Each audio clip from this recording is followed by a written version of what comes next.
Hello friends. इस particular session के अंदर we are going to discuss the analysis of gene expression at an RNA level. Basically, in other words, here we are going to study whether the transcription of the gene has been done or not. Transcription हुआ या नहीं हुआ, और अगर transcription हुआ है तो उससे जो बनने वाला ट्रांसक्रिप्ट है उस ट्रांसक्रिप्ट का लेवल क्या है. Okay, so basically we are going to study the expression of or analysis of the gene level or expression of gene level at the RNA और ट्रांसक्रिप्शन लेवल. ट्रांसक्रिप्शन क्या होता है ये हम काफी डिटेल में पढ़ चुके हैं.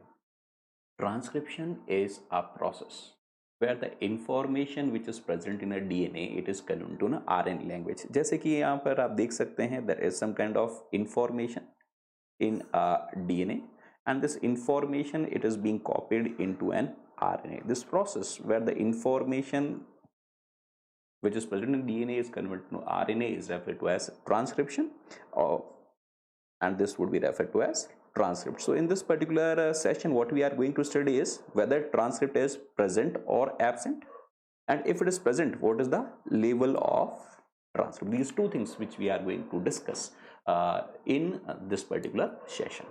Okay, so basically the transcription, here you can see in this short animation that the DNA is being utilized as a template for the synthesis of an RNA. This is the RNA which is being synthesized, which is referred to as messenger RNA.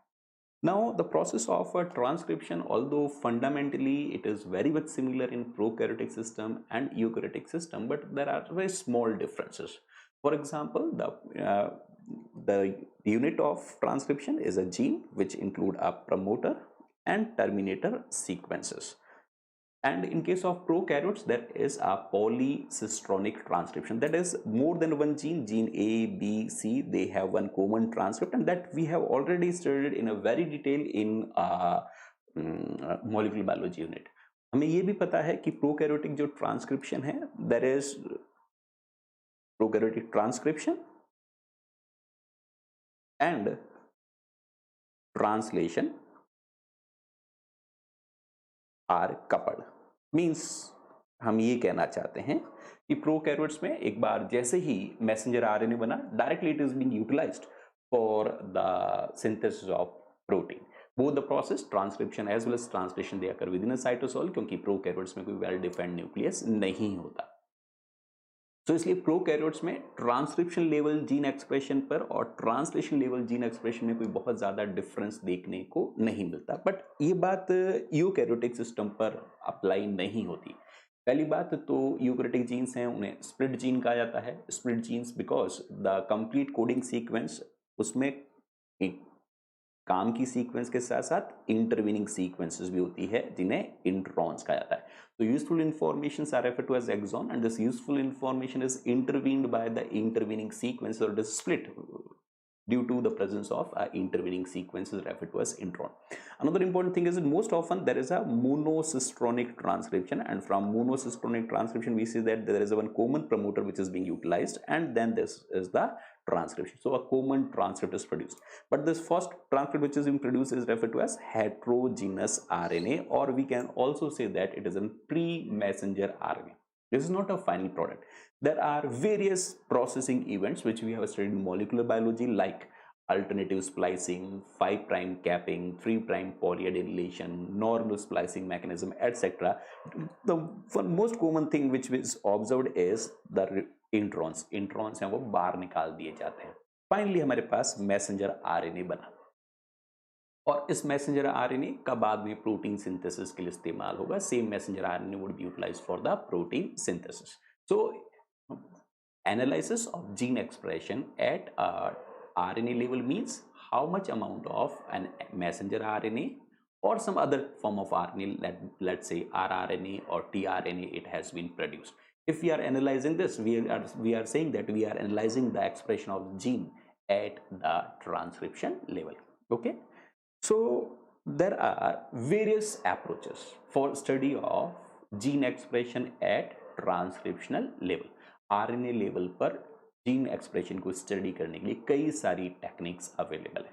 सब important are northern blotting, which is we can say a historical technique. Then RNA protection ऐसे, उसके अलावा micro अरे जिसके बारे में भी हम थोड़ी बात करेंगे, रिवर्स ट्रांसक्रिप्टेज पीसीआर जिसको हम ऑलरेडी डिस्कस कर चुके हैं यूनिट 12 के अंदर जब हमने पीसीआर को स्टडी किया था. We will have a little bit introduction of reverse transcriptase PCR over here. And one more powerful technique for analysis of the gene expression at the RNA level, which we are going to study at the last, that is referred to as SAGE or serial analysis of gene expression. तो इन techniques के बारे में हम पढ़ने वाले हैं.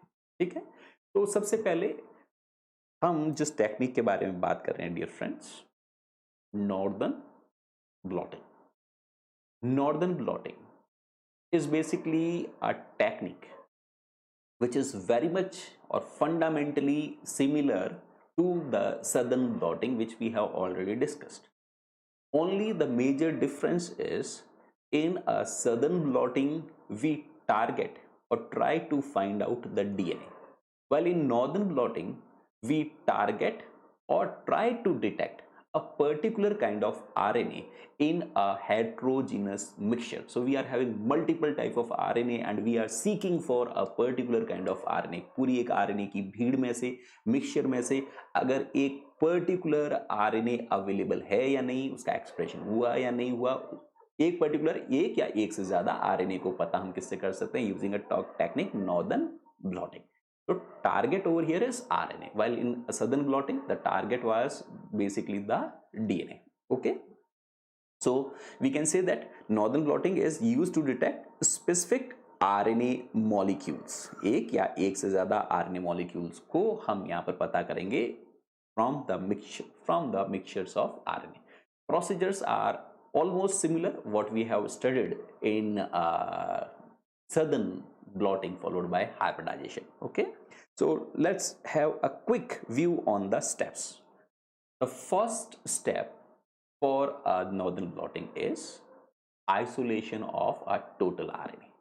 RNA को isolate करने के लिए whatever may be your the source, that may be from some animal tissues or that may be from an animal cell cultures or it may be from microbial sources, उन cells को या tissues को हम homogenize करेंगे और homogenize कर we will put it in a guanidinium phenol or we can say we will put in an acidic phenol condition. Okay, then which now mixture will have RNA, protein, DNA. Although we have already studied somewhere the protocol for the isolation of RNA, we are utilizing the same protocol for isolation of total RNA over here. फिर chloroform का treatment देंगे, तो chloroform का treatment देते ही chloroform ऊपर की तरफ इस तरीके से लेयर दो फेज का सेपरेशन हो जाएगा. Upper layer would be chloroform और नीचे वाली लेयर है वो हमारे पास that is a phenolic layer. फिर हम आइसोप्रोपेनॉल का इस्तेमाल करेंगे. जो एक्वस लेयर है वो बार ले ली, एक्वस लेयर के अंदर अपने पास जो क्लोरोफॉर्म की लेयर है उसके अंदर आरएनए होगा, उसको हमने सेपरेट कर दिया, उसके अंदर हमने आइसोप्रोपेनॉल ऐड किया और जैसे ही आइसोप्रोपेनॉल ऐड किया हमारे पास एक पैलेट के फॉर्म में हमारे पास क्या आ गया, आरएनए. और आरएनए को हम एक सुटेबल सस्पेंशन के अंदर वापस मिक्स कर दिया. तो कुल मिलाकर यहाँ पर आरएनए आइसोलेट कैसे करते हैं वो हमारा एम नहीं है. कुल मिलाकर in short using some protocol for the total RNA isolation, cell को होमोजेनाइज कर उसमें से टोटल RNA को आइसोलेट कर दिया जाता है. Most often acidic phenol condition और guanidium phenol condition followed by a treatment with a chloroform, then phase separation, then addition of you can say isopropanol or some chilled alcohol so that we can precipitate the RNA from that layer, and final step would be again solubilizing the RNA in some kind of suitable buffer. ठीक है, so total RNA is isolated. पूरा RNA हमने एक बार isolate कर दिया. तो in total RNA में से अब हमारा अगला स्टेप होता है कि इनमें से मैसेंजर RNA कौन सा है. Okay, because rRNA genes and tRNA genes they are house keeping, उनमें वह जीन्स जनरली हमेशा ही एक्सप्रेस होते रहते हैं. सो rRNA tRNA के लेवल में ज़्यादा डिफरेंसेस नहीं आते. जो डिफरेंशियल एक्सप्रेशन मेनली होता है that is of messenger RNA. तो how to separate the messenger RNA, तो हम मॉलिक्यूलर बायोलॉजी में डिटेल में डिस्कस कर चुके हैं कि जो यूकैरियोटिक मैसेंजर आरएनए हैं उनके 3 प्राइम एंड के ऊपर पॉली ए टेल होती है. और पॉली ए टेल होती है तो हम इस प्रॉपर्टी का फायदा उठाते हुए what we can use is हम oligo d T cellulose column का इस्तेमाल कर सकते हैं. तो we know that eukaryotic messenger RNA, they have a poly A tail at their 3' end. Using this thing keeping this thing in our mind, we can use a oligo DT column. Okay, तो how we do so कि हमारे पास ये जो column है, उस column के अंदर जो बीड्स हैं, उन बीड्स के ऊपर इस तरीके से पॉली टी लगी हुई है. सो beads in a column, they are having these poly T sequences. So what we do is, in this column, if we add this total RNA in a 0.5 molar NaCl condition, and if we carry out an elution, most of the ribosomal RNA and tRNA, since they do not have a poly A tail, वह column, they will not be retained in a column, क्योंकि ज़्यादातर tRNA और RNA के 3' and पर कोई poly A tell नहीं होती, इसलिए कॉलम के अंदर जो बीड्स हैं उनके पीछे जो भी पॉली ए टेल की एब्सेंस में वो पॉली टी के साथ बाइंड नहीं होंगे और 0.5 मोलार NaCl कंडीशन में वह एल्यूट आउट हो जाएंगे. Only the messenger RNA they would be retained in the column because messenger RNA has a poly A tail. सिर्फ मैसेंजर RNA है वही कॉलम के अंदर रिटेन रहेंगे क्योंकि उनके पीछे पॉली ए टेल मौजूद होती है. सो थोड़ा और वॉशिंग स्टेप कर दिया सो दैट अनवांटेड बाकी RNA या tRNA को भी रिमूव किया जा सकता है. So to double check further we have passed 0.5 molar NaCl buffer so that if still there is some rRNA or tRNA, they can be eluted. So once we have checked that now no RNA is eluting up, अब जब हमने ये check कर लिया कि और कोई RNA नहीं आता, तो as a last step what we do is now we add a water. The interaction between a poly A tail and poly oligo DT column is very weak. When sodium ion or NaCl is there, it stabilizes this interaction. But when you are giving distilled water, now there would, instead of hydrogen bonding, there would be more electrostatic repulsive forces. इसलिए जो भी oligo DT column है उससे messenger RNA है वह elute out हो जाएंगे. यानी जब हम वाटर को पास करेंगे, वाटर की प्रेजेंस के अंदर अब DT और पॉली ए के बीच में बाइंडिंग बहुत ज़्यादा मजबूत नहीं होगी और उनको वहाँ से एल्यूट आउट किया जा सकता है. So finally we are having a different kind of messenger RNA. So total RNA में से हमने मैसेंजर RNA को एल्यूट आउट कर दिया. यहाँ तक बात समझ में आई. पहले टोटल RNA को आइसोलेट किया, टोटल RNA में से हमने मैसेंजर RNA को एल्यूट आउट किया और मैसेंजर RNA को एल्यूट आउट करने के लिए हमने क्या लिया, oligo DT cellulose column. Dear student, अब अगला स्टेप होता है कि जो भी हमारे पास मैसेंजर RNA है, इन मैसेंजर RNA को हम उनकी साइज के हिसाब से सेपरेट करें, उनको प्यूरिफाई करें, उनको अलग अलग सेपरेट आउट करें. और best approach for this is agarose gel electrophoresis. जैसा कि यहाँ पर दिखाई दे रहा है, what we do is we go for a denaturing agarose gel electrophoresis. Means what we do in this is कि जो जेल है, जेल को फॉर्मेल्डिहाइड की प्रेजेंस में कैरी आउट करते हैं. For formaldehyde what it do is it do not allow hydrogen bonding so that all messenger RNA they can be separated purely on basis of their size. अगर RNA ने इस तरीके से कोई secondary structure form कर लिया तो उनकी सेपरेशन प्रोफाइल है वह 5' to 3'. their rate may be affected. What we want is that all mRNA they should be like this. They should not form any kind of secondary structure. उनको length के हिसाब से सेपरेट आउट किया जा सके. इसलिए जेल के अंदर हम क्या ऐड कर रहे हैं, फॉर्मेल्डिहाइड का ट्रीटमेंट लेते हैं. और फिर तो यहाँ पर जैसा कि यहाँ एनिमेशन में आप देख ही चुके हैं कि सबसे पहले what we do is we apply the sample over here, फिर इलेक्ट्रिक सप्लाई ऑन करते हैं. RNA इस तरीके से इस डायरेक्शन में माइग्रेट होना शुरू होंगे साइज के हिसाब से. जो सबसे स्मॉल साइज वाला मैसेंजर RNA है वो सबसे आगे चलेंगे, जो सबसे बड़ी साइज वाले हैं वो पीछे रहेंगे. और इस तरीके से एग्रोस जेल के ऊपर एक बार हमारे पास RNA सेपरेट आउट हो गए. ये एग्रोस जेल हमारे पास मिल गई. तो अगला स्टेप, एग्रोस जेल पर ये डिफरेंट RNA हैं, जो भी बैंड्स हैं RNA बैंड्स वो हमारे पास आ गए हैं.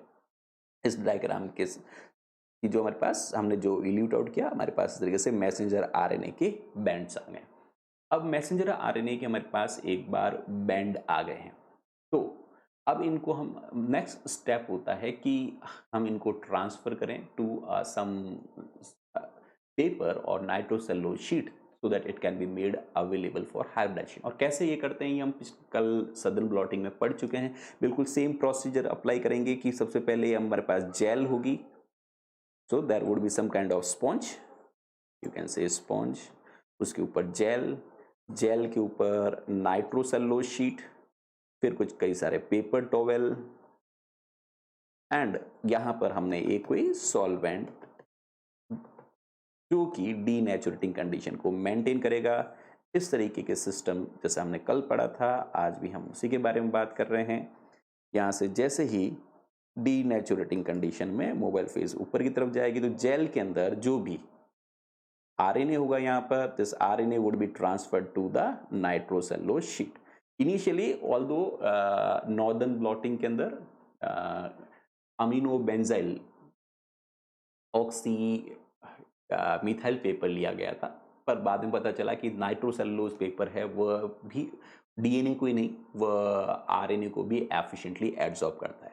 So what we do is that gel से हमारे पास ये पेपर कहाँ पर आ गए, they have RNA they have been taken onto the nitrocellulose sheet. एक बार वो नाइट्रोसेलुलोज शीट पर आ गए, और वो क्योंकि हमने कहा कि it is under denaturing condition means the RNA would be available for hybridization. उसके बाद हम इसको प्रोब के साथ हाइब्रिडाइजेशन करेंगे। प्रोब वापस रेडियो लेबल्ड होता है, जनरली डीएनए का हो सकता है या आरएनए हो सकता है। अगर जिस मैसेंजर आरएनए को हम ढूंढना चाहते हैं वह इस जेल के अंदर अवेलेबल है तो प्रोब डेफिनेटली उसके साथ जाकर हाइब्रिडाइज होगा।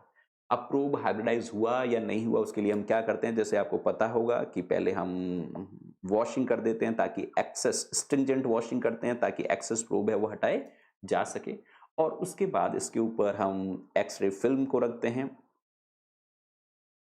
और एक्सरे फिल्म को डेवलप करते हैं। एक्सरे फिल्म को डेवलप करने पर हमारे पास उस जगह पर सिल्वर कलर का बैंड दिखाई देना शुरू हो जाता है जहां पर टारगेट मैसेंजर आरएनए अवेलेबल है, जैसे यहां पर ये बैंड अवेलेबल है। ठीक है, सो यहां तक वाला प्रोसीजर आप वापस एक बार पढ़ लें। सदर्न ब्लॉटिंग जैसा पूरा प्रोटोकॉल है उसी तरीके का प्रोटोकॉल यहां पर भी है, बस सिर्फ फर्क ये हो गया कि यहां पर हम जेल के ऊपर डीएनए को लोड नहीं कर रहे हैं, यहां पर हम मैसेंजर आरएनए को लोड कर रहे हैं और डीनेचुरेटिंग कंडीशन में इलेक्ट्रोफोरेसिस को करा रहे हैं। Rest of the process is exactly same. So this is the northern hybridisation. Now what are the application of northern hybridisation, इसकी क्या क्या एप्लीकेशंस हो सकती है। तो पहली इसकी एप्लीकेशन हो सकती है कि हम कंपैरेटिव, कुछ हद तक कंपैरेटिव स्टडी कर सकते हैं। कंपैरेटिव स्टडी का मतलब लेट्स से कैंसर सेल में कौन से जीन एक्सप्रेस हो, कोई एक पर्टिकुलर जीन वो एक्सप्रेस हो रहा है या नहीं हो रहा है as compare to normal cell, या एक से ज्यादा जीन से उनके एक्सप्रेशन को स्टडी कर सकते हैं।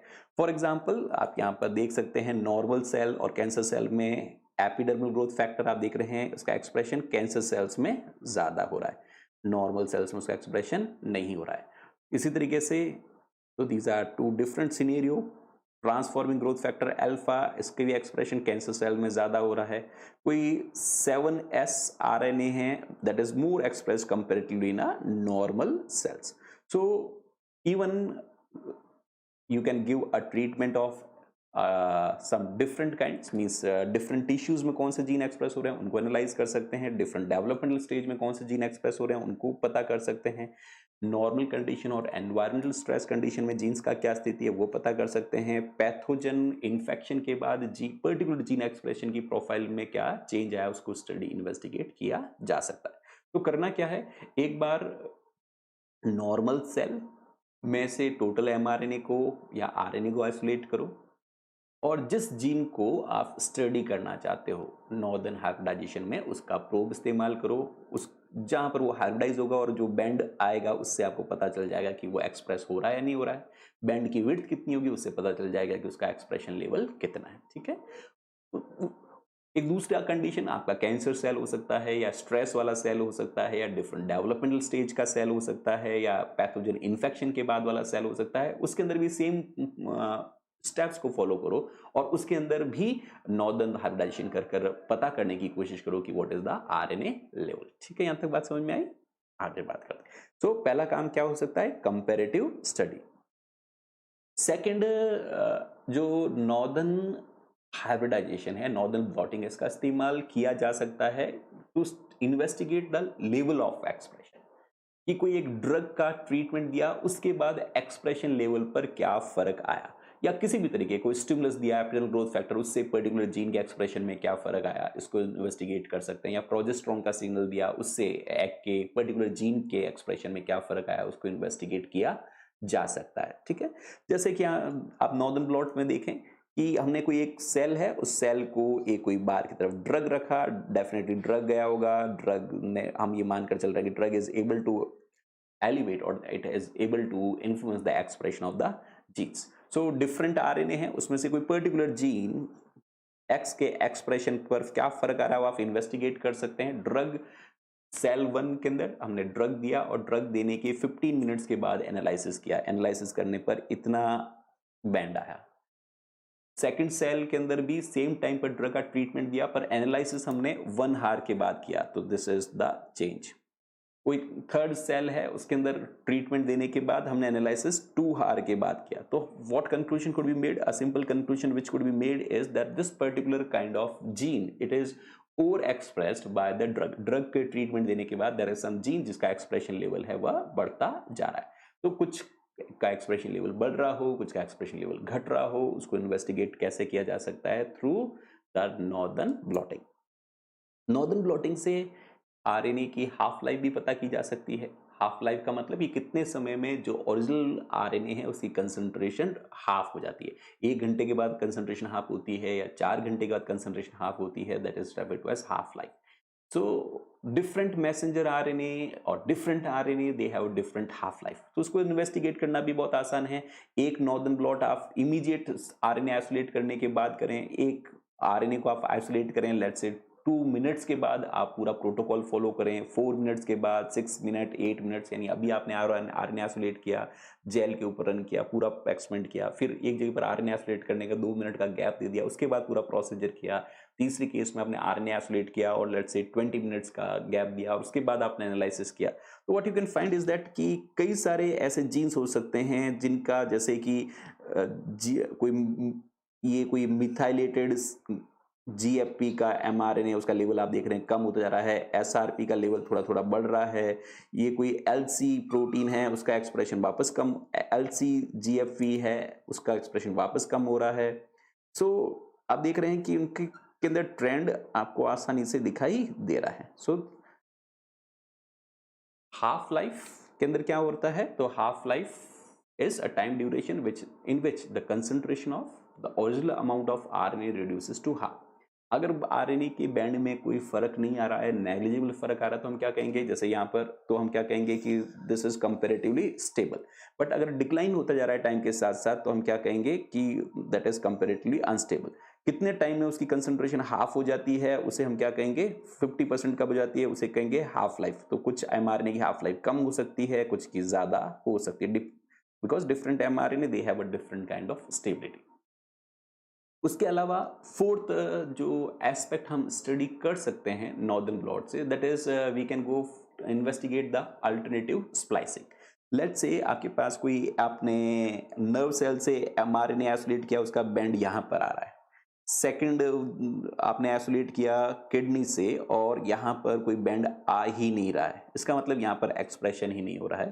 थर्ड जगह से हमने आइसोलेट किया और पर्टिकुलर एमआरएनए के साथ स्टडी किया, तो आपके पास, और वो भी कहां पर? स्प्लीन पर आरएनए का बैंड तो आ रहा है but at comparatively lesser size.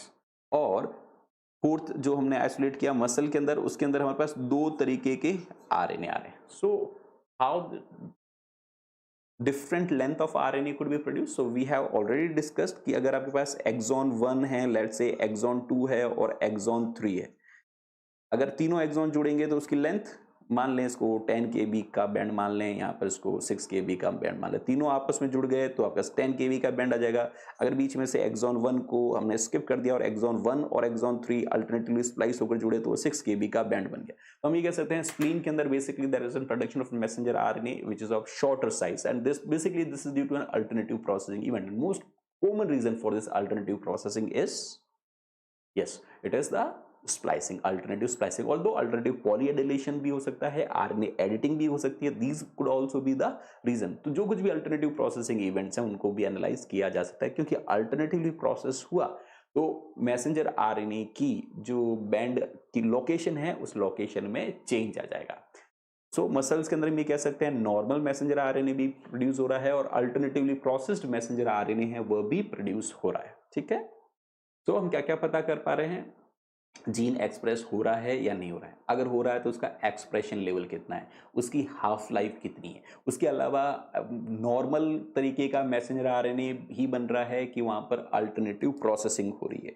Okay, coming to the advantages of these northern blot, इससे हम आरएनए की साइज पता कर सकते हैं obviously because it is based on agarose gel electrolysis.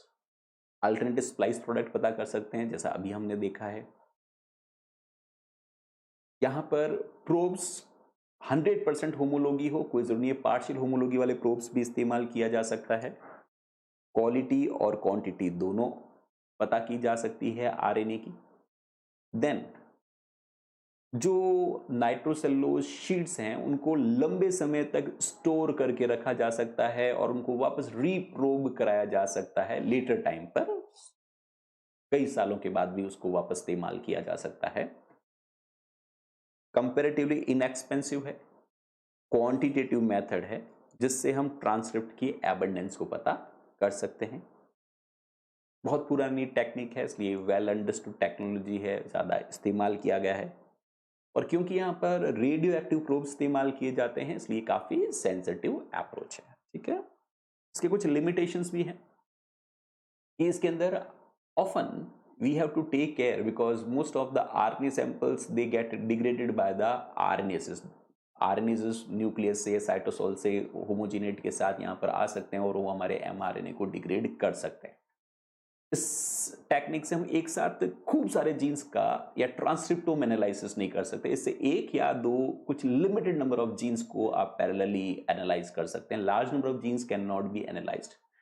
तीसरा इसके अंदर लिमिटेशन ये है कि इसके अंदर हम कई सारे केमिकल्स इस तरीके के इस्तेमाल करते हैं which is we can say hazard to a researcher, उसके लिए रिसर्चर की हेल्प के लिए सही नहीं है। जैसे फॉर्मल्डिहाइड का इस्तेमाल करते हैं जो कि डीनेचुरेटिंग एजेंट है, इथिडियम ब्रोमाइड एक इंटरकेलेटिंग एजेंट है, यहाँ पर हम रेडियो आइसोटोप्स का इस्तेमाल करते हैं जो भी म्यूटेशन कॉज कर सकते हैं, यूवी का इस्तेमाल करना पड़ सकता है, आरनेज इनिबिटर का इस्तेमाल करना पड़ सकता है। Most common RNase inhibitor is diethyl pyrocarbonate. तो ये सारे सारे केमिकल्स हैं वह सेफर नहीं है रिसर्चर के लिए। So these all are the limitations. So this is about northern blotting. ठीक है, तो नॉर्दर्न ब्लॉटिंग के बारे में हमने पढ़ा।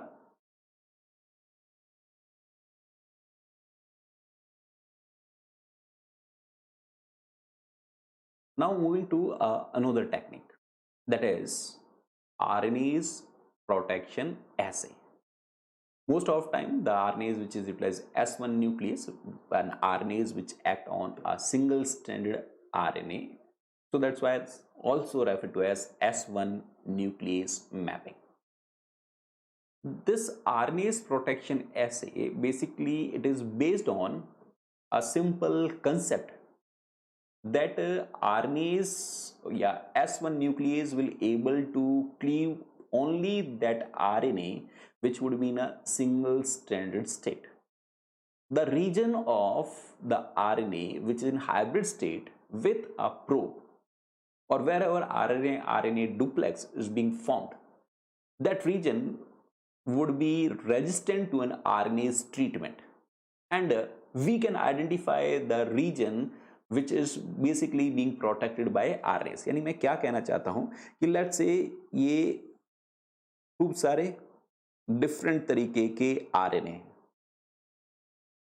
और अगर हम किसी तरीके का प्रोब इस्तेमाल करते हैं जो एक पर्टिकुलर जगह पर जाकर हाइब्रिडाइज हो जाता है 5 प्राइम टू 3 प्राइम, ये हमारा प्रोब है जो रेडियो लेबल्ड भी है। ठीक है, ये यहां पर जाकर हाइब्रिडाइज हो गया।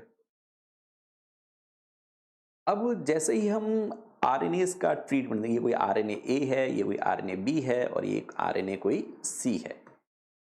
ठीक है, जैसे ही हम आरएनए का ट्रीटमेंट देंगे वह सारे आरएनए क्लीव हो जाएंगे यहाँ से इस सारे सारे these all would be cleaved, all of them they would be cleaved.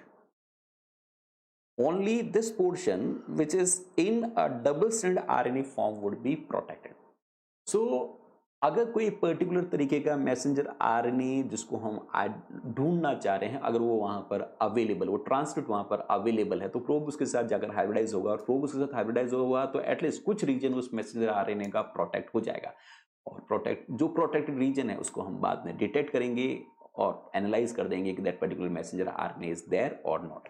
So the RNA's protection assay is based on the resistance of RNA hybrid to single strand specific RNAs, that is S1 nuclease, after annealing to complementary 32 phosphate labeled probe in a solution. Okay, so let's move further how this approach is utilized.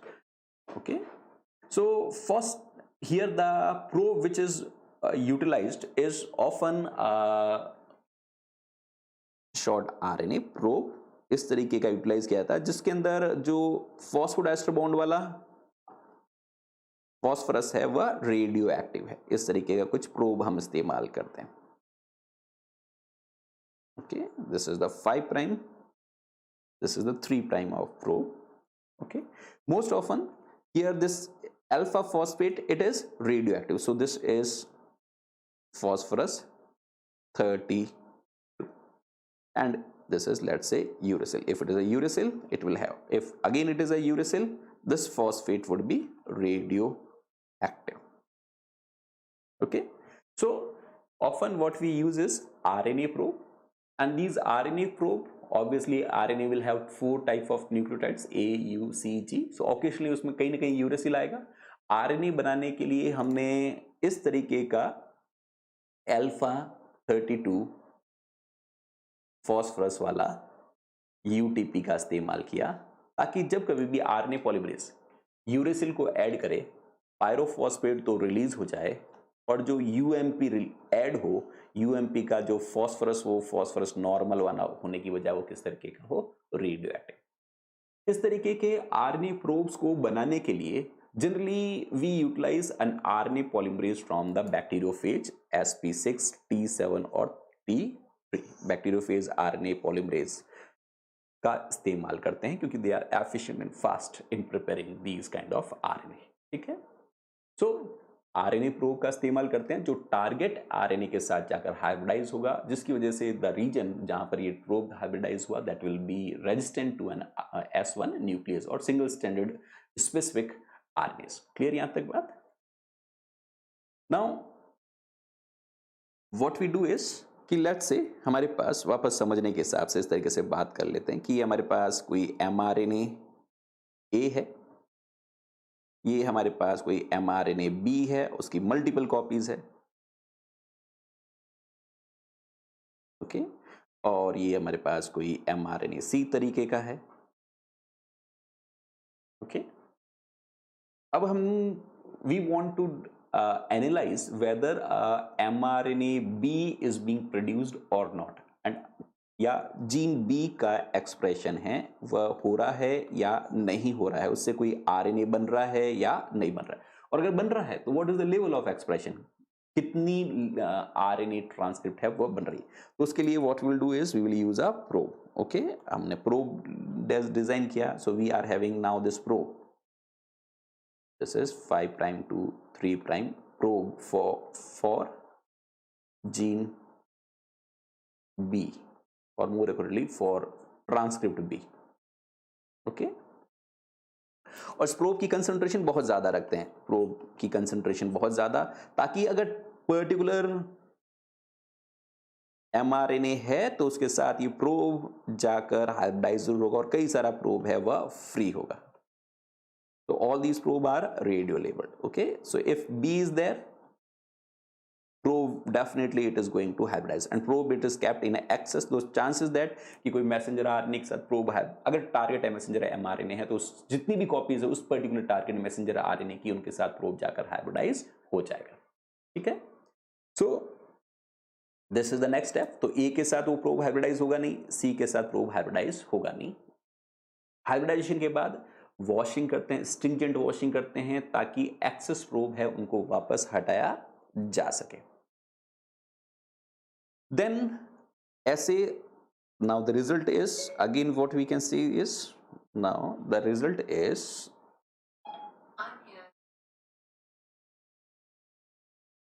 so the result is that these, now we will give a treatment of an RNAs. Okay, now we will give a treatment of an RNAs. These are the different messenger, let's say RNA A, B, C, D. And now this is the region, what we have already said, that this is the region where a probe has hybridized and probe was access, and access probe has been removed. Now when you give a treatment of RNAs, what happens is, this is cleaved, this would be degraded, these all would be degraded. Even this portion will also be degraded, leaving a very small portion of the transcript where probe is hybridized. Okay, so only that portion which is in double strand state, this will get protected by, yeah, on giving a treatment of S1 nuclease. So what we have done is, we have given a S1 nuclease treatment. Okay, then next step is, again we remove the RNAs from there, RNAs को वापस हटा देते हैं, और अब उस reason को identify करते हैं, means we have these, this is the region which has been protected, this is the region derived from a messenger RNA.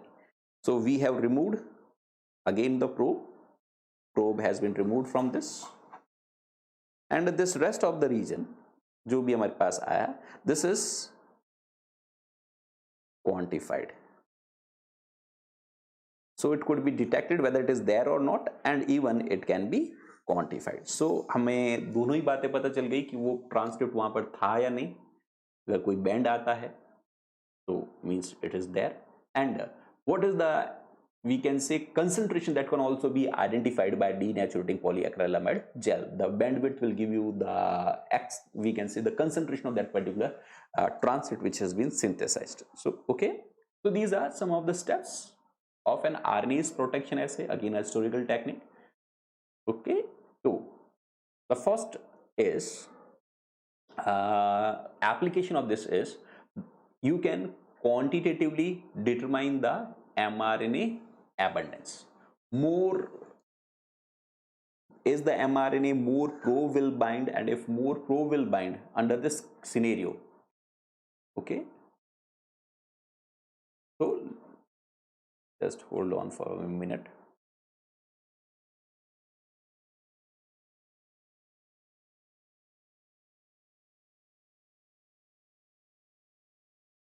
एक minute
So we were saying that the first application could be quantitative determination of an mRNA abundance.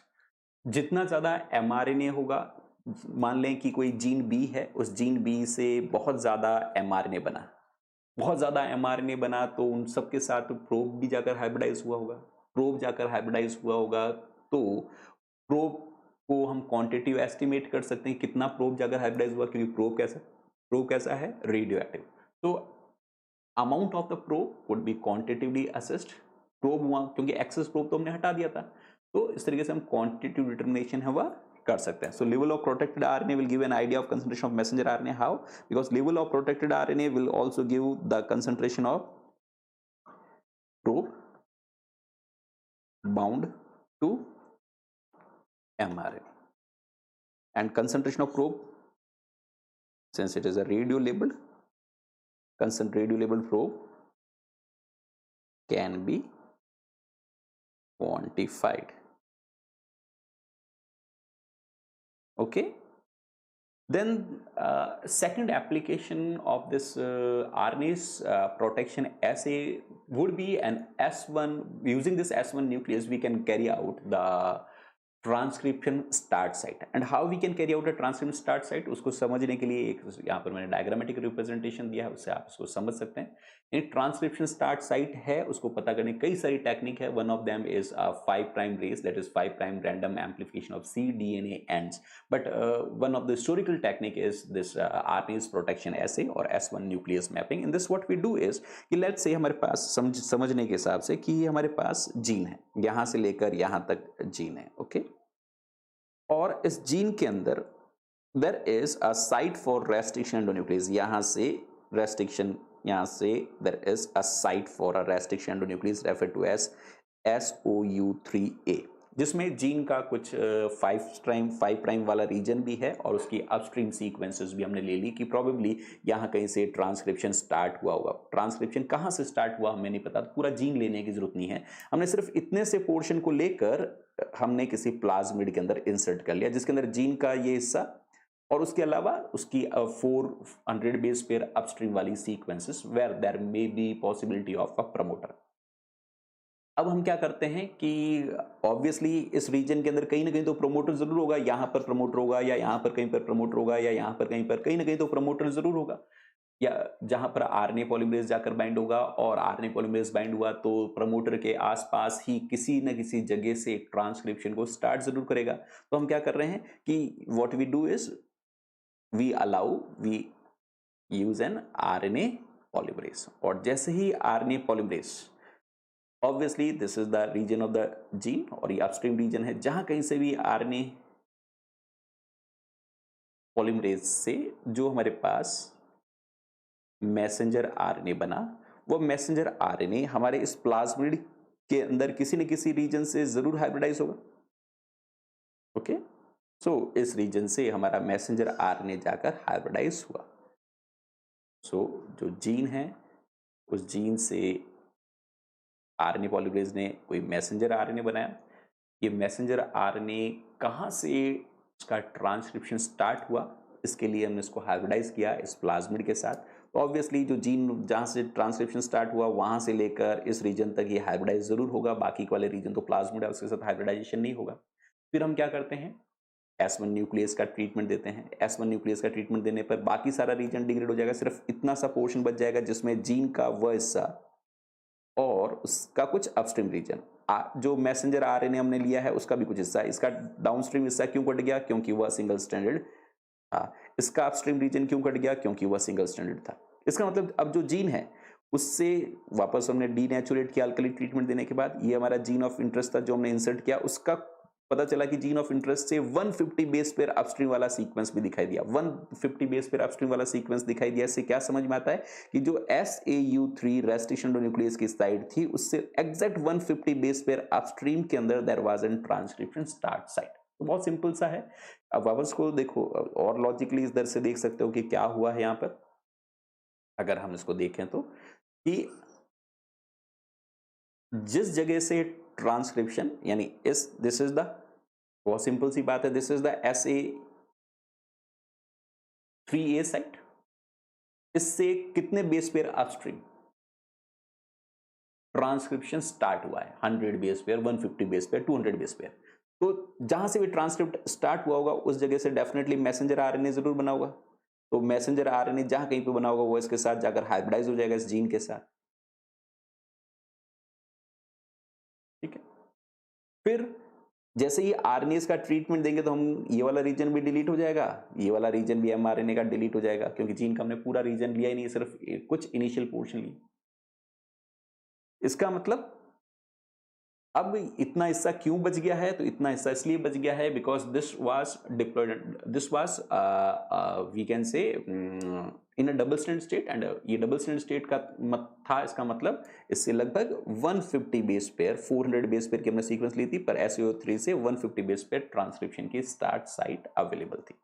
ठीक है, इससे हम S1 nucleus acid से axon intron की boundaries भी पता कर सकते हैं। ये बहुत सिंपल सा तरीका है कि आप आरएनए हैं, आरएनए के साथ डीएनए को हाइब्रिड बनाएं और डीएनए के साथ हाइब्रिड बनाने के बाद S1 न्यूक्लियस लें, या आरएनएस की बजाय you can take an S1 nuclease which act on a specifically all single strand form.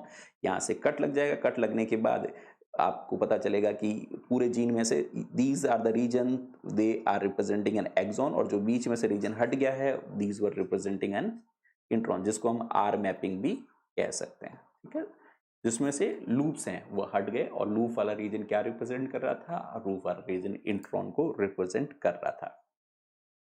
Basically इस अप्रोच से हम नॉर्मल जो ट्रांसक्रिप्ट है और म्यूटेंट जीन से बनने वाली ट्रांसक्रिप्ट है उसको भी आसानी से आइडेंटिफाई कर सकते हैं। ये थोड़ा बहुत स्ट्रक्चरल इंफॉर्मेशन भी आरएनए के बारे में दे सकता है उसको समझने के लिए कि लेट्स से हमारे पास ये कोई नॉर्मल आरएनए है और ये कोई mutated RNA. There are two different RNA. अगर नहीं दिख रहा तो मैं इसको थोड़ा और एनलार्ज करके बता दूं, ये नॉर्मल आरएनए है और ये म्यूटेटेड आरएनए है। म्यूटेटेड आरएनए में कोई एक न्यूक्लियोटाइड का फर्क है, लेट्स से हमने उसको एक्स नाम दे दिया। अब हम क्या करते हैं कि प्रोब को हाइब्रिडाइज करते हैं। ओके, सो प्रोब कुछ इस तरीके का है जो कि it is not perfect complementary, it is partial complementary है। वह कुछ इस तरीके से जाकर हाइब्रिडाइज होता है। लेट्स से इसके साथ इस तरीके से हाइब्रिडाइज होता है। This is the probe which is hybridising. इसके साथ भी इसी तरीके से हाइब्रिडाइज होता है, पर यहां पर मिसमैच होगा ड्यू टू अ डिफरेंसेस।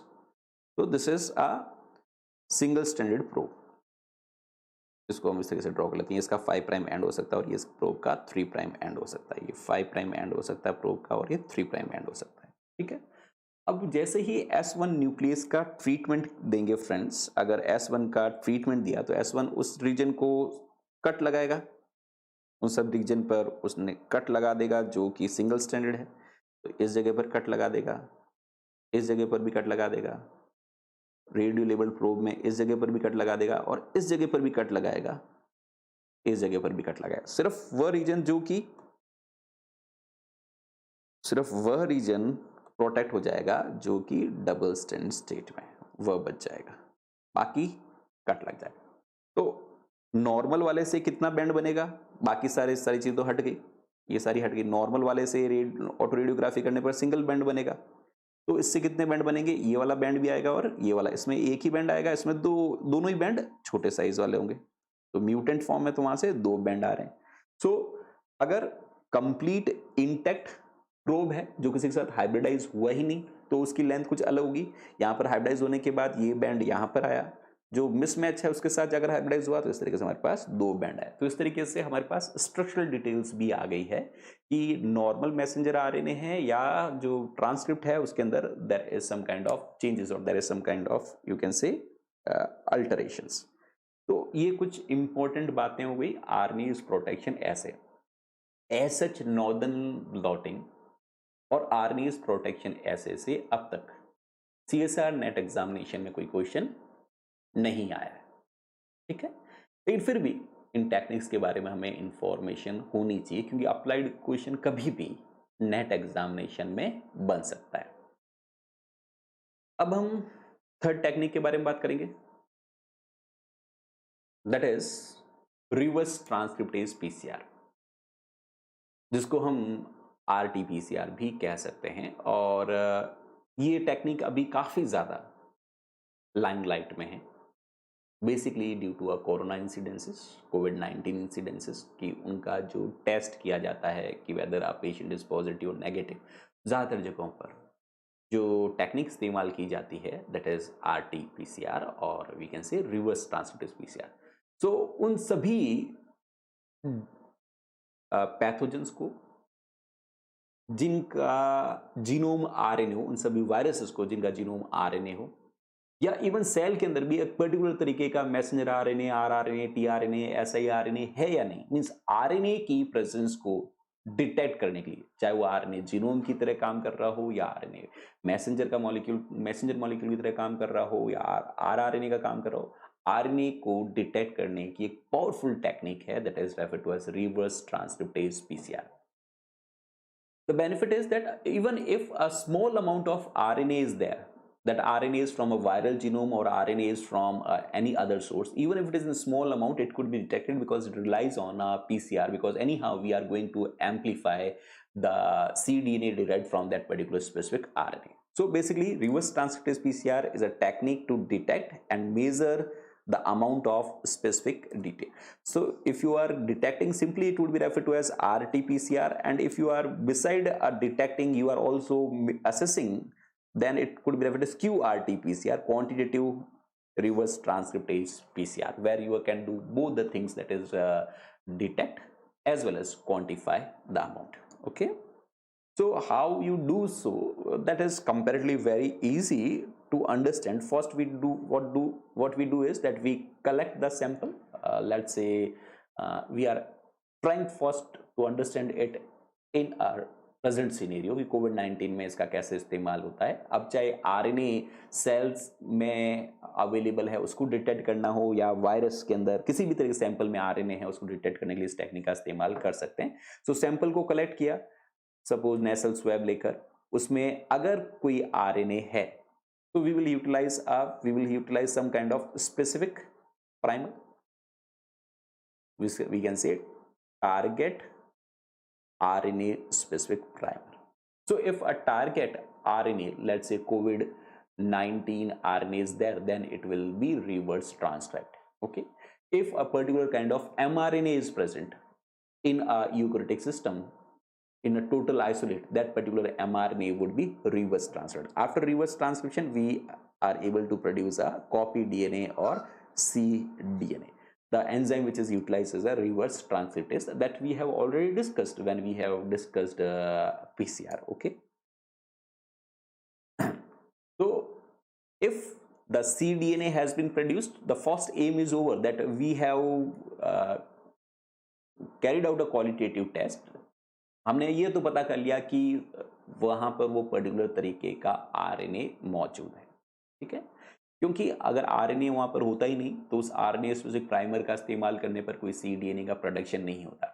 अब हम नेक्स्ट स्टेप पर हम इसका रिजल्ट्स को, क्योंकि बहुत कम अमाउंट में RNA है तो पॉजिटिव रिजल्ट नहीं आएगा या डिटेक्ट नहीं होगा, तो हम क्या कर सकते हैं कि PCR अप्रोच से इस्तेमाल कर उसको हम एम्पलीफाई कर सकते हैं। So what we can do is cDNA के अंदर we can utilise a primer, and primer का इस्तेमाल कर अब हम उसको एक्सटेंड कर सकते हैं। और जैसा कि हमने PCR के अंदर पढ़ा था, क्वांटिटेटिव PCR के अंदर we utilise some kind of probes, that is a TaqMan probe और मॉलिक्यूलर बीकॉन। जैसे ही RNA DNA पॉलीमरेज आगे बढ़ता है, प्रोब है वह डिग्रेड होगा, प्रोब डिग्रेड होगा तो फ्लोरोसेंस सिग्नल एमिट होगा। जितने ज़्यादा टेम्पलेट अवेलेबल होंगे उतना ज़्यादा DNA एम्पलीफाई होगा, जितना ज़्यादा DNA एम्पलीफाई होगा उतनी ज़्यादा फ्लोरोसेंस सिग्नल एमिट होती जाएगी। तो हर राउंड के बाद फ्लोरोसेंस सिग्नल है वह इंक्रीज होता जाएगा।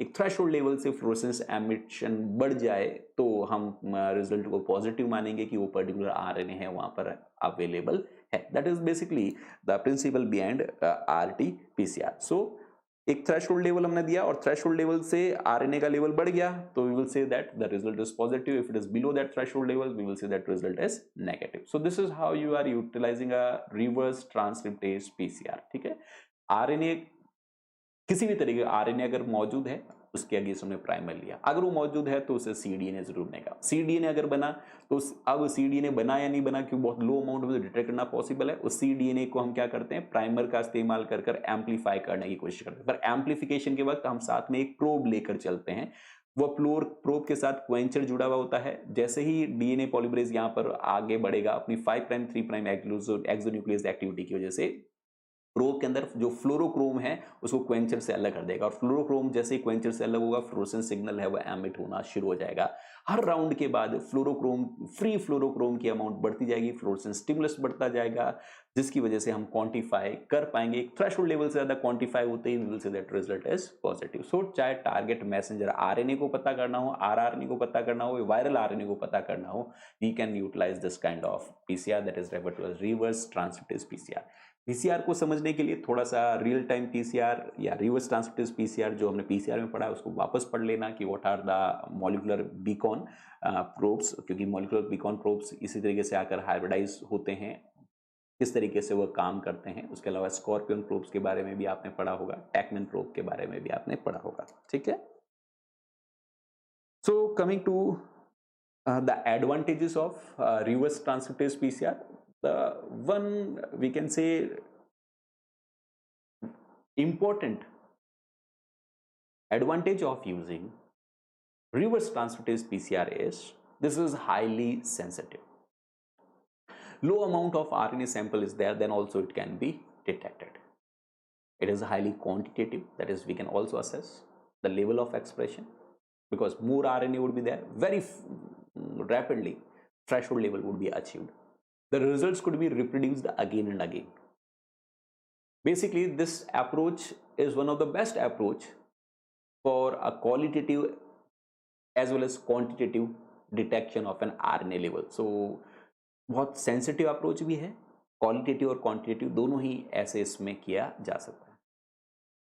Even as small as 5 molecules is there, they can also be quantified. Means sample के अंदर RNA बहुत कम अमाउंट में भी है तो भी हम रिवर्स ट्रांसक्रिप्टेज पीसीआर का इस्तेमाल कर सकते हैं। तो it is excellent over dynamic range and it is linear over several order of magnitude. तो ये सारे बेनिफिट हैं आरटी पीसीआर के। कुछ डिसएडवांटेज की बात करें रिवर्स ट्रांसक्रिप्टेज पीसीआर के, पहला तो ये एक्सपेंसिव है। जो इंस्ट्रूमेंटेशन है रिवर्स ट्रांसक्रिप्टेज पीसीआर का, it itself is too expensive. इसलिए सुनते हैं ना कि हर डिस्ट्रिक्ट के अंदर टेस्टिंग एबिलिटी नहीं है, क्योंकि आरटी पीसीआर की जो मशीन है, क्यूपीसीआर की मशीन है, वो itself is very costly. And beside this even the जो उसमें मटेरियल्स इस्तेमाल होते हैं, रिएजेंट्स इस्तेमाल होते हैं, they are also very you can say costly. दूसरी लिमिटेशन है कि इसमें again limited number of genes को डिटेक्ट किया जा सकता है। ऑल्दो नॉर्दर्न ब्लॉटिंग से तो बहुत ज़्यादा है, ज़्यादा सेंसिटिव है, लेकिन आगे हम पढ़ेंगे माइक्रो चिप्स या जीन चिप्स के बारे में हम बात करेंगे, माइक्रो अरे के बारे में बात करेंगे, उसमें बहुत ज़्यादा, या even we will study about the SAGE that is serial analysis of gene expression. वहाँ पर बहुत ज़्यादा जीन के एक्सप्रेशन को स्टडी किया जा सकता है, कंप्लीट ट्रांसक्रिप्टोम स्टडी किया जा सकता है। आरटीपीसीआर से एक साथ सारे आरएनए को स्टडी नहीं किया जा सकता। So and since it is very sensitive approach, तो जिन रिएक्शन वेसल्स को आप इस्तेमाल कर रहे हैं या कहीं पर कंटामिनेशन से भी थोड़ा सा भी आरएनए आया तो फॉल्स पॉजिटिव रिजल्ट दे सकता है। सो आप care has to be taken that कहीं से भी आरएनए कैरी और बचा हुआ आरएनए वहां पर अवेलेबल ना हो, फॉल्स पॉजिटिव रिजल्ट्स ना दे। तो ये सारी बातें थी रिवर्स ट्रांसक्रिप्टेज पीसीआर के बारे में। अब microarray. Microarray is also a important technique for the detecting the presence of an RNA as well as the level of an RNA which has been transferred. ये दोनों क्वालिटेटिव और quantitative दोनों purpose में इसका इस्तेमाल किया जा सकता है। Microarray is also referred to as DNA chip or it is also referred to as biochip. The principle behind the microarray or DNA chip is very simple. इसमें क्या करते हैं कि स्मॉल ग्लास की स्लाइड जैसा होता है, जैसे ये हमारी ग्लास की स्लाइड है, उस ग्लास की स्लाइड्स पर ही बहुत छोटे छोटे, अभी हम नेक्स्ट स्लाइड में देखेंगे, छोटे छोटे स्पॉट्स होते हैं और हर स्पॉट पर एक यूनिक डीएनए है that is present from a particular gene. So इस तरीके से large number of tiny spots is there. These are basically the DNA sequence and each spot is representing a unique gene of that particular organism. Suppose ये yeast की gene chip है तो yeast की unique gene को ये हर spot एक unique gene को represent करता है.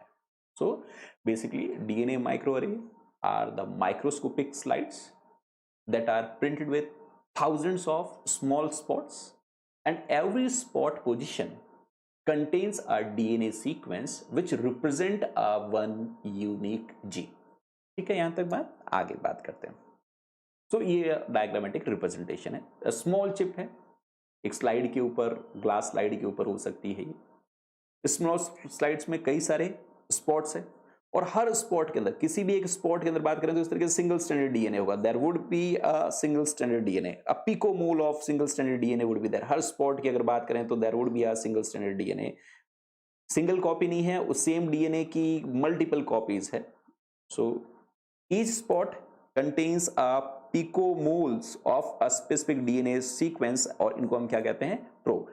हर स्पॉट के ऊपर इस तरीके से पिकोमोल of the single stranded DNA होगा. Basically this cDNA जो यहां पर है, this cDNA is unique for each gene. It is mainly taken from 3' coding sequence of target mRNA. Okay, तो टारगेट जो सीडीएनए यहां से डिराइव किया है वो टारगेट mRNA से ये 3' कोडिंग सीक्वेंस से लिया गया ताकि हाइब्रिडाइजेशन होने की चांसेस को बढ़ाई जा सके. इनके लिए, इस सीडीएनए के लिए हम क्या टर्म इस्तेमाल करें dear students? We are using a term probes which are already anchored और tethered to each of the spot. ठीक है, आगे बात करते हैं. जो यहाँ पर ये डीएनए प्रोब्स ये वापस बताया कि किसी एक स्पॉट को आप एनालाइज करेंगे तो इस तरह की कंडीशन सिंगल स्टैंडर्ड प्रोब आपको दिखाई देगा and each spot is representing a gene. So एक कॉपी नहीं है, उसकी मल्टीपल कॉपीज है. You can see the multiple cDNA copy और probes which is unique to a particular gene. किसी भी स्पॉट, चाहे स्पॉट को देखते चाहे स्पॉट को देखते, यहाँ पर कोई gene 1, gene 2, gene 3, gene 4, gene 5, 6, 7, 8, 9 different gene से यूनिक सीक्वेंसेस यहाँ पर टीथर्ड है.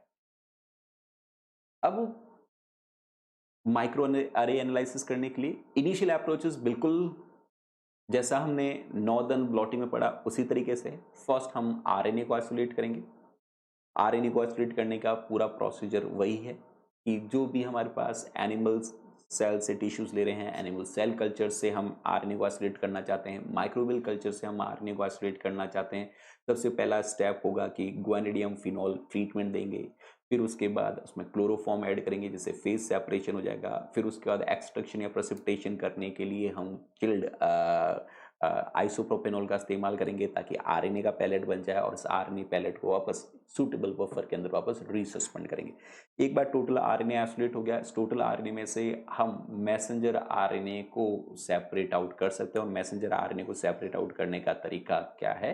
We can utilise a oligo D column because all eukaryotic messenger RNA they will have a poly A tail. Okay, total RNA भी आप isolate कर सकते हैं और आप चाहें तो पर्टिकुलर मैसेंजर आरएनए भी आप दैट डिपेंड्स अपॉन कि आप सभी तरीके के आरएनए को एनालाइज करना चाहते हैं या सिर्फ प्रोटीन कोडिंग जीन्स के एक्सप्रेशन को स्टडी करना चाहते हैं. आप अगर सिर्फ प्रोटीन कोडिंग जीन्स का एक्सप्रेशन को स्टडी करना चाहते हैं तो एमआरएनए प्यूरिफाई करेंगे. अगर आपको ग्लोबल ट्रांसक्रिप्शन एनालिसिस करनी है तो फिर आपको मैसेंजर आरएनए को प्यूरिफाई करने की जरूरत नहीं है.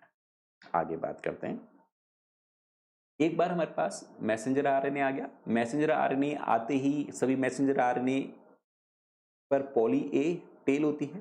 पॉली ए टेल के लिए हम पॉली टी प्राइमर इस्तेमाल कर सकते हैं और रिवर्स ट्रांसक्रिप्शन कर कर cDNA सिंथेसिस कराई जा सकती है। जनरली फुल लेंथ हमारे पास cDNA नहीं बनते, वैसे ज़रूरत भी नहीं पड़ती, क्योंकि हमने ये वाला रीजन एम्पलीफायर जो 5 प्राइम रीजन है mRNA का, 5 प्राइम कोडिंग रीजन है, वह हमने cDNA में कन्वर्ट कर लिया है। और वैसे भी वहाँ पर हमने पढ़ा था चिप के ऊपर जनरली 3 प्राइम कोडिंग रीजन है, वह रिप्रेजेंट करना चाहते हैं और वह आ चुका है। ये वाला रीजन रिवर्स ट्रांसक्राइब नहीं भी हुआ। अगर इसको भी हमें यहाँ पर लेकर आना तो हमें एक टेक्निक इस्तेमाल करनी पड़ती है जो अभी हमारा लिए इम्पोर्टेंट नहीं है। If you want that even the 5 prime end of messenger RNA should be represented in the cDNA, then you have to go for a 5 prime random amplification of cDNA end. यहाँ पर तो हमारे 3 prime race ही sufficient है, 3 prime random amplification of cDNA ends या 3 prime and को हम amplify कर लें वो सफिशिएंट है। फुल लेंथ बनाने की जरूरत ही नहीं है, क्योंकि वैसे भी जो माइक्रो अरे है वहाँ पर 3 प्राइम एंड को ही हमने रिप्रेजेंट कर रखा है। फिर हम इसको डबल स्टैंडर्ड, क्योंकि ये जो हमारे पास पहली cDNA की कॉपी बनी सिंगल स्टैंडर्ड, ये बेसिकली RNA की कॉम्प्लीमेंट्री होगी। इस RNA की कॉम्प्लीमेंट्री कॉपी से एक सेकंड कॉपी और जनरेट की जा सकती है, which would be now equivalent to which will have a sequence similar to messenger RNA, except that instead of now uracil there would be a thymine. Now the sequence which is similar to messenger RNA, it will able to hybridize with the DNA which is already tagged or which is already adsorbed on a gene chip. एक बात और ध्यान रखते हैं कि जब यहाँ पर हम cDNA की सिंथेसिस करते हैं तो दे आर, जो न्यूक्लियोटाइड इस्तेमाल करते हैं वो फ्लोरोसेंट टैग्ड होते हैं। जो भी ये cDNA यहाँ पर हमने प्रोड्यूस किए हैं, these all cDNA they are fluorescent tagged.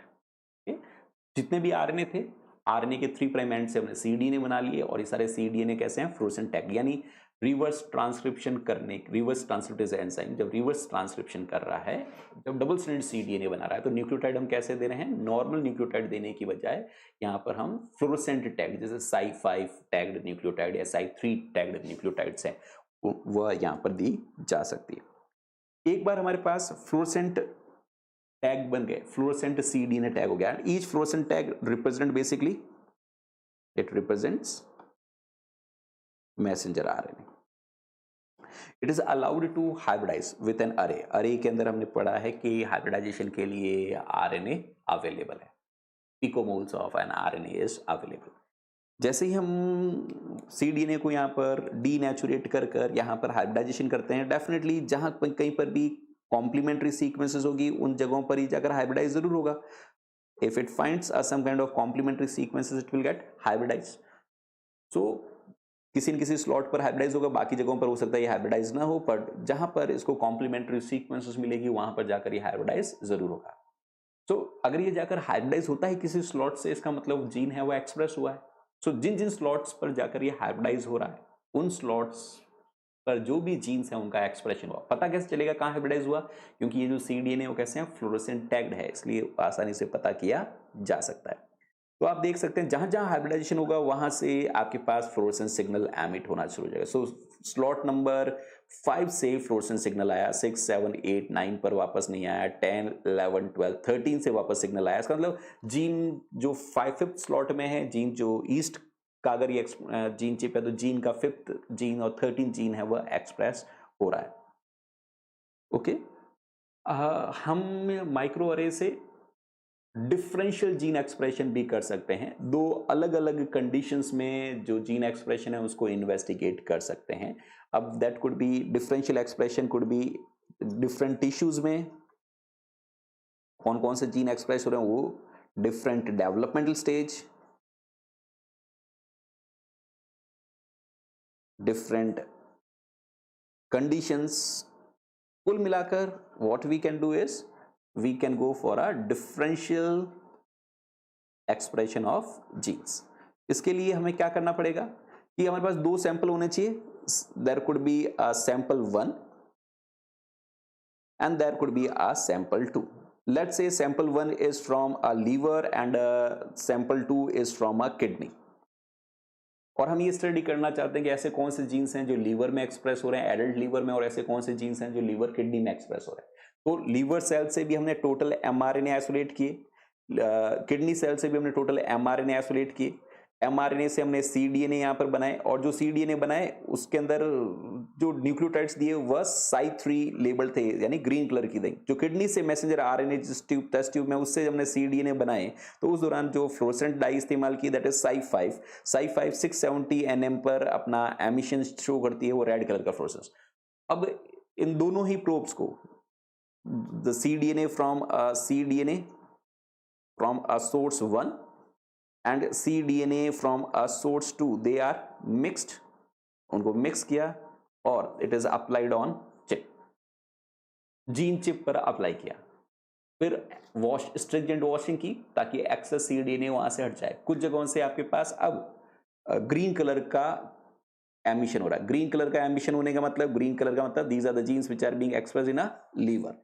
कुछ जगहों से रेड कलर का एक्सप्रेशन हो रहा है, और रेड कलर का एक्सप्रेशन हो रहा है means it is being expressed mainly in a kidney. कुछ जगहों से येलो कलर का एक्सप्रेशन हो रहा है, येलो कलर का एक्सप्रेशन हो रहा है, it means it is being expressed in both, liver में भी एक्सप्रेस हो रहा है और किडनी के अंदर भी।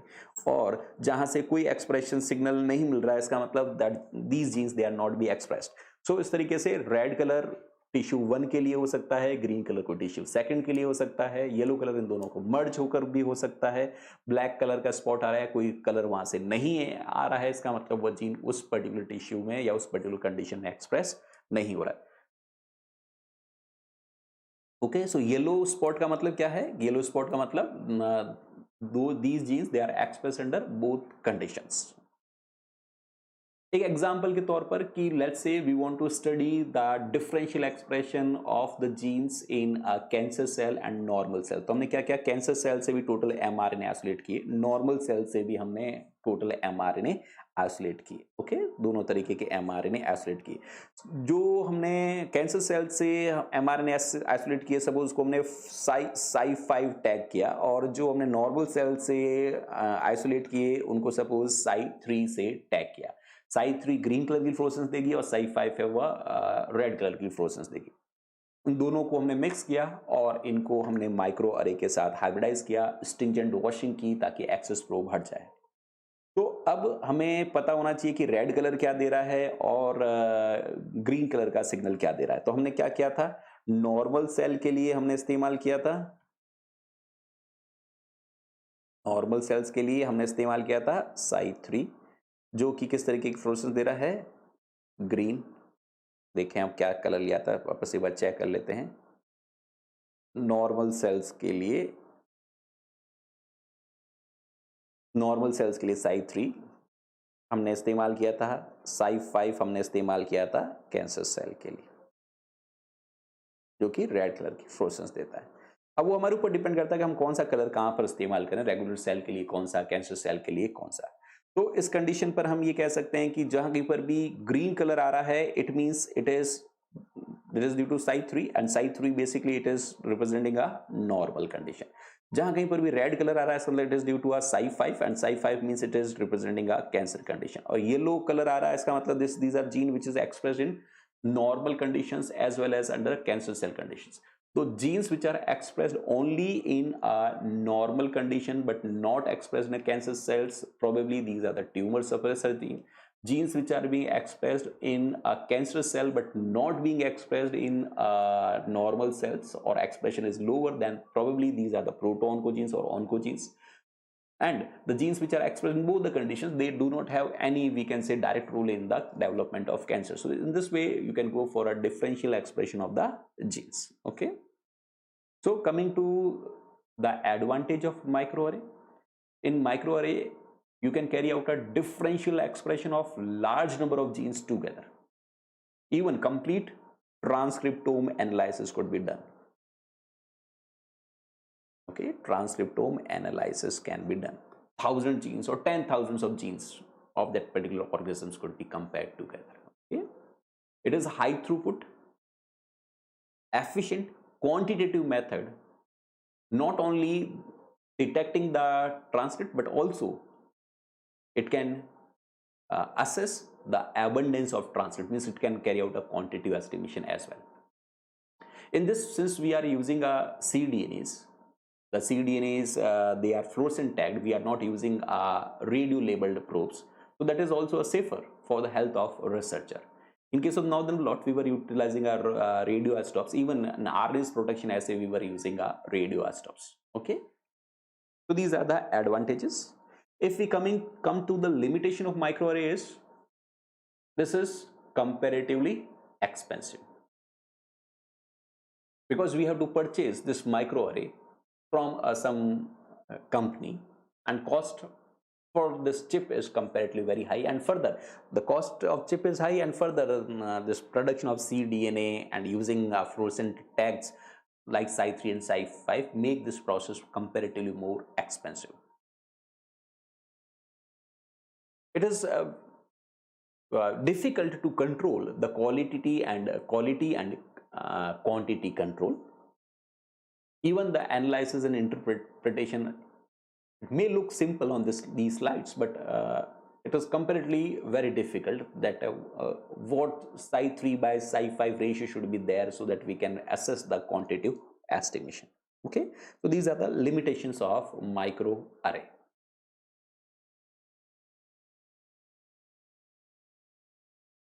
Now moving to a very important technique for the transcript analysis, and that important technique is serial analysis of gene expression. We know that every cell is thought to have a unique pattern of gene expression, and the analysis of which can reveal the underlying mechanism of a disease or resistance or any other phenomenon. Cell A normal cell है और कोई cell B suppose cancerous cell है. Cell A में जो transcripts बन रहे होंगे और सेल बी में जो ट्रांसक्रिप्ट्स बन रहे होंगे उसमें कई जगहों पर डिफरेंसेस होंगे. They would be producing a very unique kind of RNA. Cancer cells would में कुछ अलग तरीके के जीन्स का ट्रांसक्रिप्शन हो रहा होगा, नॉर्मल सेल्स में कुछ अलग तरीके का. Although there may be various genes which are common to both. हमें अब ये किसी भी डिजीज डायग्नोसिस के लिए ये पता लगाना जरूरी है कि नॉर्मल सेल्स और कैंसर सेल्स, नॉर्मल सेल्स और disease cells, normal sensitive cell और रेजिस्टेंट सेल में कौन से डिफरेंशियल जीन्स का एक्सप्रेशन हो रहा है. The most straightforward way to display the unique pattern of gene expression could be the construction of cDNA library from the tissue of interest and sequence each group. सबसे सरल तरीका तो क्या हो सकता है, जो किताबी बात है, जितने भी mRNA सेल ए में या सेल बी में एक्सप्रेस हो रहे हैं उन सब mRNA से cDNA बना दो. cDNA लाइब्रेरी कंस्ट्रक्ट करो. cDNA लाइब्रेरी कंस्ट्रक्ट कर हर cDNA की सीक्वेंस करो. cDNA की सीक्वेंस करने पर अब हमें पता चल जाएगा कि सेल ए में, नॉर्मल सेल में कौन से जीन एक्सप्रेस हो रहे हैं और सेल बी, कैंसर सेल में कौन से जीन एक्सप्रेस हो रहे हैं. So practically basic this is not possible. It is very difficult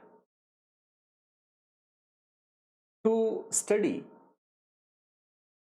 and to produce the cDNA library from each cell. It will make the whole process time consuming as well as very costly. So what should be an alternative approach? क्या alternative approach हो सकती है? क्योंकि सभी तरीके के cDNA बनाना बहुत ही मुश्किल का.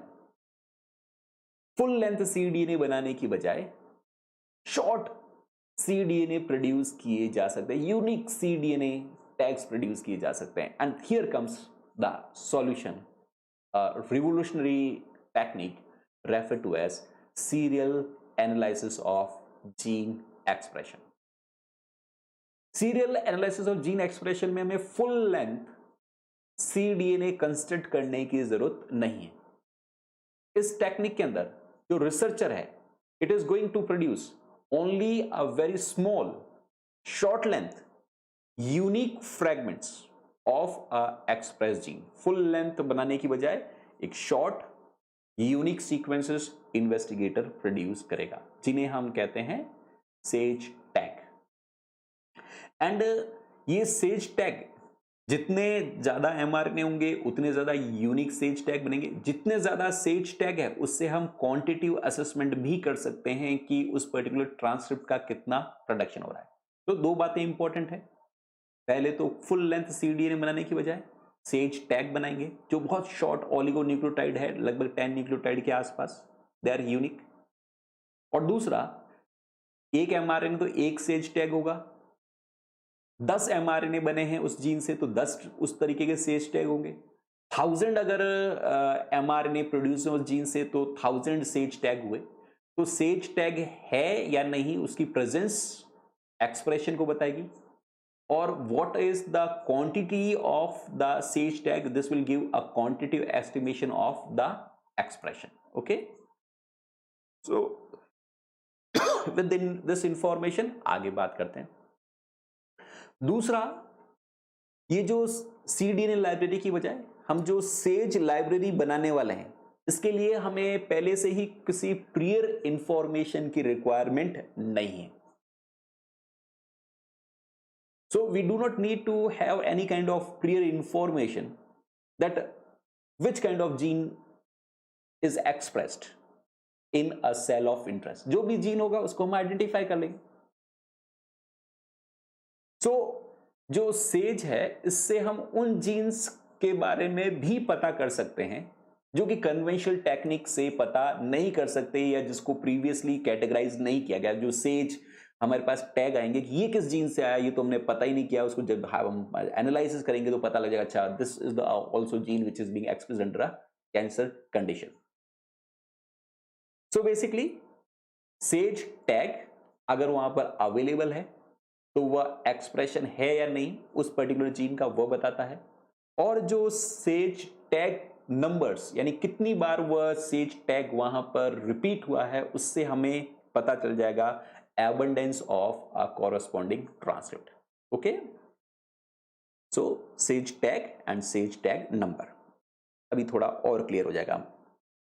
तो बेसिकली जो serial analysis of gene expression दो बेसिक प्रिंसिपल के ऊपर डिपेंडेंट है, दो फंडामेंटल प्रिंसिपल के ऊपर ये बेस्ड है।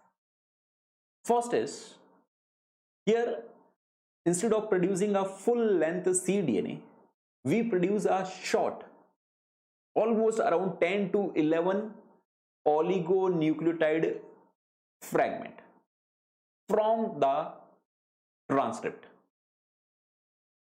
And this 10 to 11 nucleotide sage tag is sufficient enough to represent a uniqueness of particular messenger RNA.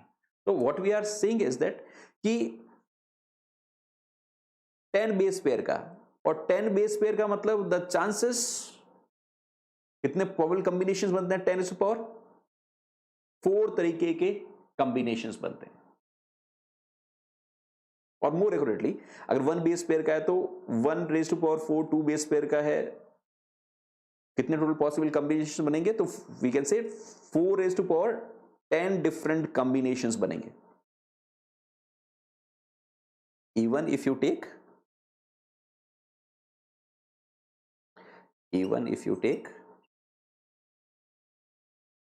if you are using a 10 base pair oligonucleotide,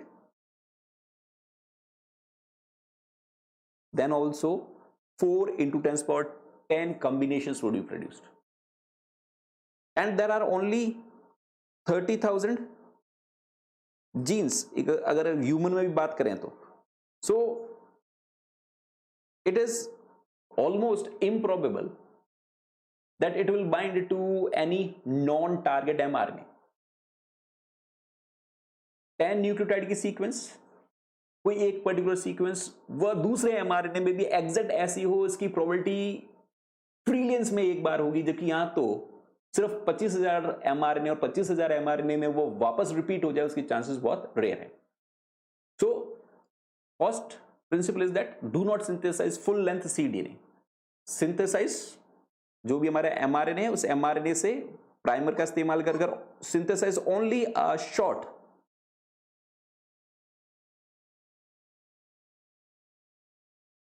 oligonucleotide sequence which must be unique enough to distinguish the different messenger RNA. कैसे करेंगे अभी हम उसके बारे में बात करते हैं. सेकेंड इज जो हमारे पास different serial analysis of gene expression tags यानी सेज टैग्स हमारे पास बनेंगे.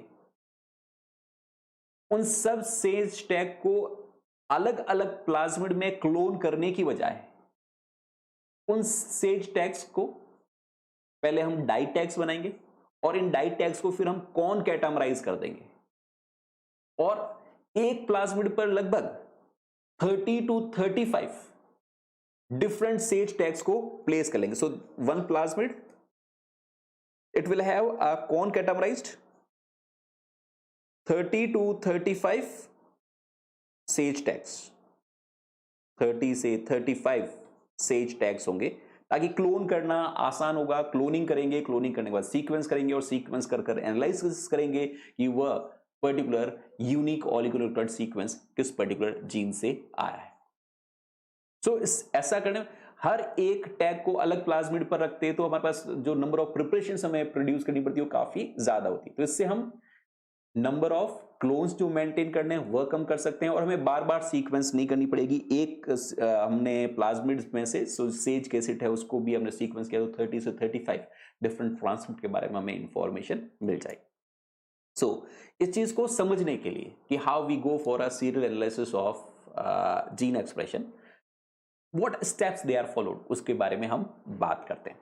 पहला स्टेप है कि लेट्स से हमारे पास दिस इज एन mRNA1.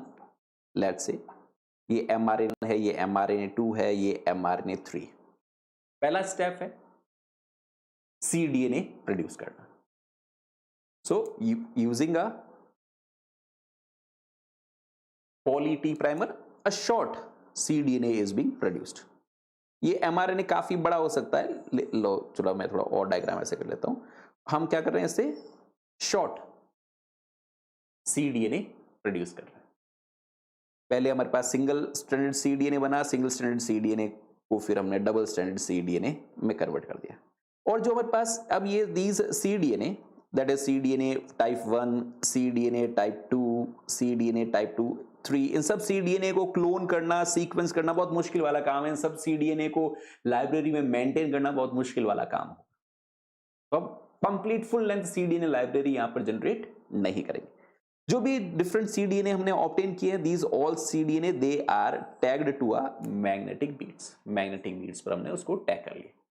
जितने मैसेंजर RNA उतने डबल स्ट्रैंडेड cDNA और जितने cDNA उन सबको अब आगे हम क्लोन और सीक्वेंस नहीं कर रहे हैं. उन cDNA को हम क्या कर रहे हैं, एक मैग्नेटिक बीड के साथ एंकर करके रख रहे हैं. ठीक है.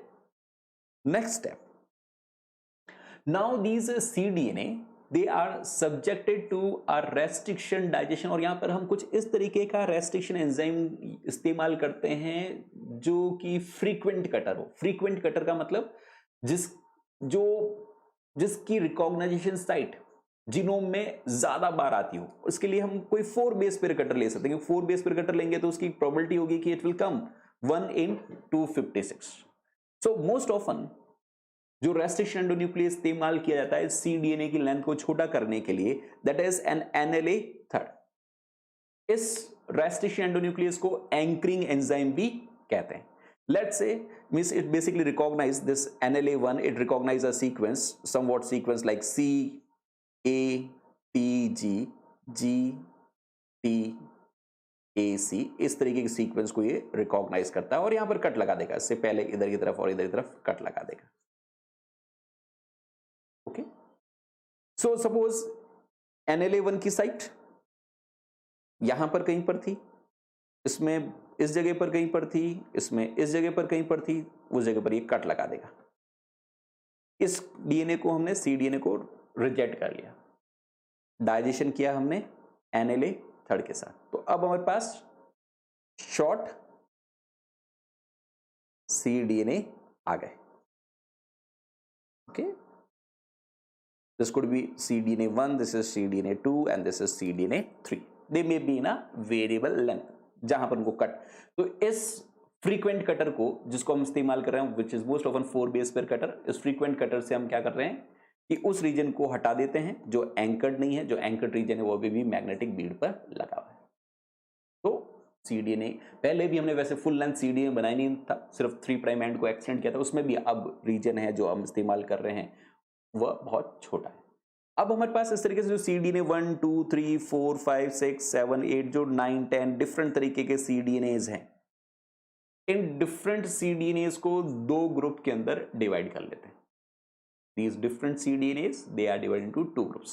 So let's इनको हम क्या करेंगे, दो ग्रुप के अंदर डिवाइड कर लेंगे जो यहां पर बताएगा. तो different cDNA they are divided into 2 groups और हर cDNA के ऊपर हम लिंकर डीएनए ऐड करेंगे. ये ग्रुप 1 है, ग्रुप 1 में कोई लिंकर ए ऐड करेंगे, ग्रुप 2 के अंदर लिंकर बी ऐड करेंगे. क्योंकि हमने एक नोन रेस्ट्रिक्शन एंजाइम से कट किया था, इसलिए हमारे पास जो भी बीड के साथ सीक्वेंस स्टेगर्ड एंड वाला इस तरीके से हमारे पास डीएनए था, इसके ऊपर अब हम क्या ऐड कर सकते हैं, कोई न कोई लिंक. क्योंकि यहाँ की सीक्वेंस हमें नोन है और यहाँ की सीक्वेंस हमारे पास अगर नोन है तो हम यहाँ पर कोई लिंकर डीएनए इस तरीके से ऐड कर सकते हैं. So we add a linker DNA. Different तरीके का लिंकर डीएनए यहाँ पर रेड कलर से ड्रॉ कर रखा है, यहाँ पर ब्लू कलर से लिंकर डीएनए है वो हमने लोड किया. तो अगर हमारे पास यहाँ पर जैसे सीक्वेंस थी कुछ GTAC, तो उसकी कॉम्प्लीमेंट्री सीक्वेंसेस लिंकर डीएनए में है, इसलिए यहाँ पर आकर ऐड हो गया. इंपॉर्टेंट बात कि इस लिंकर डीएनए के अंदर there is a recognization site for a tagging enzyme. Okay, so there is an important site for a tagging enzyme. इसके बीच में कहीं ना कहीं पर यहां पर टैगिंग एंजाइम की रेस्ट्रिक्शन साइट है, जिसको अभी हम थोड़ा एनलार्ज कर बात करते हैं. तो हमने क्या किया, पहले हमने इस प्रीवियस स्टेप के अंदर किसी एंकरिंग एंजाइम का इस्तेमाल कर cDNA को स्टेगर्ड कट लगा दिया. स्टेगर्ड कट लगाने के बाद नेक्स्ट स्टेप में क्या किया कि दो पूल्स में डिवाइड कर यहाँ पर कोई लिंकर ए ऐड किया, इधर की तरफ लिंकर बी ऐड किया. दोनों लिंकर के अंदर एक तो सीक्वेंस कॉम्प्लीमेंट्री थी, इसलिए उस cDNA एंड्स पर जाकर फ्रेगमेंटेड cDNA एंड्स पर जाकर वो बाइंड हो गया. बट इंपॉर्टेंट बात यह है कि जो दो अलग अलग पूल है इसके अंदर जो हमने लिंकर डीएनए ऐड किया है, they also has a unique site for a tagging enzyme.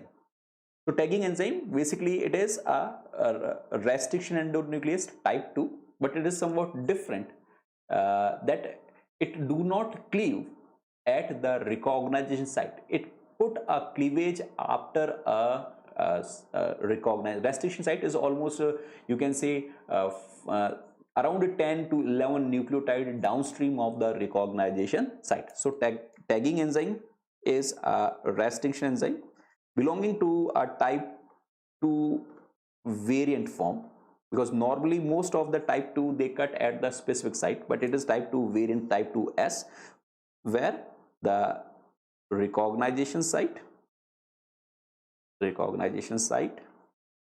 and restriction site are different. And most often the restriction enzyme which is utilized for this purpose is BSMF1. This is the restriction enzyme which is being utilized, which is used as a tagging enzyme. So if you see the linker in little bit detail, what you find is that there is some sequence which is complementary to the anchoring enzyme.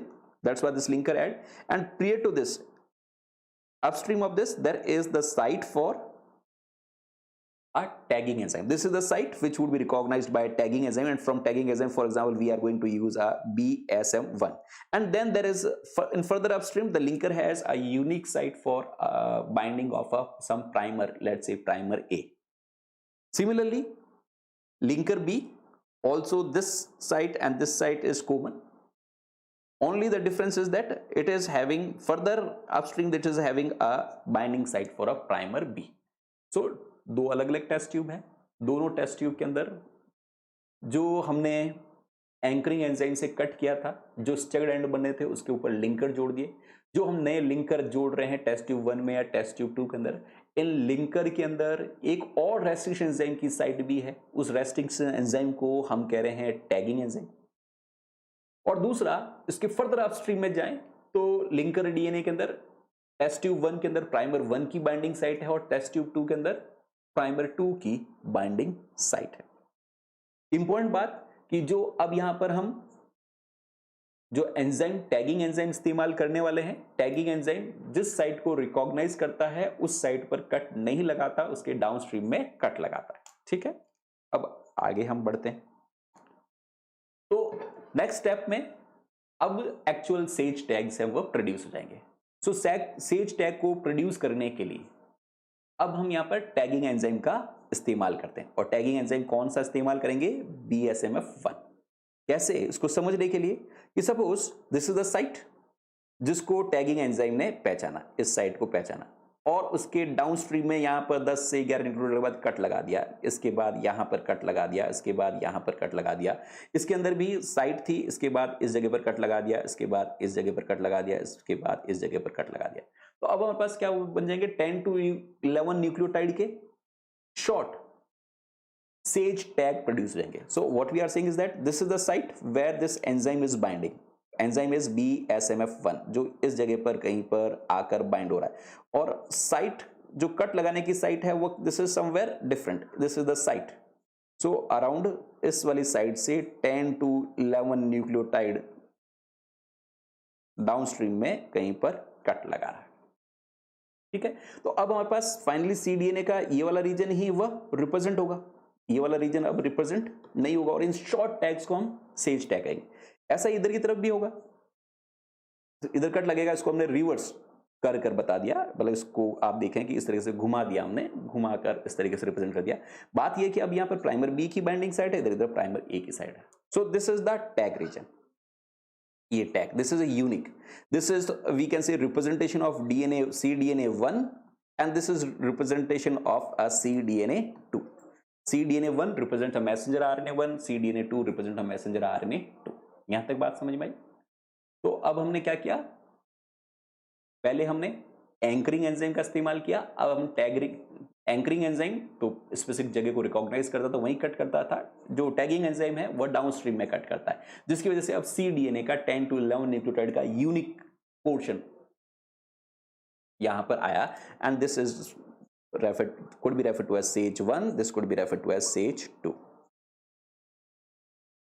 जो भी ये tags आए इनको further process किया जाता है ताकि blunt and बन जाए। नेक्स्ट स्टेप होता है कि जो हमारे पास सेज टैग्स आए प्रोसेसिंग होने के बाद ब्लंट एंड वाले, उनको आपस में लाइगेट कर दिया जाए। लाइगेट करते ही अब हमारे पास डाई टैग बन गए। सो this is let's say says tag 1, जिसको हम SAGE1 कह रहे हैं, ये SAGE2 है।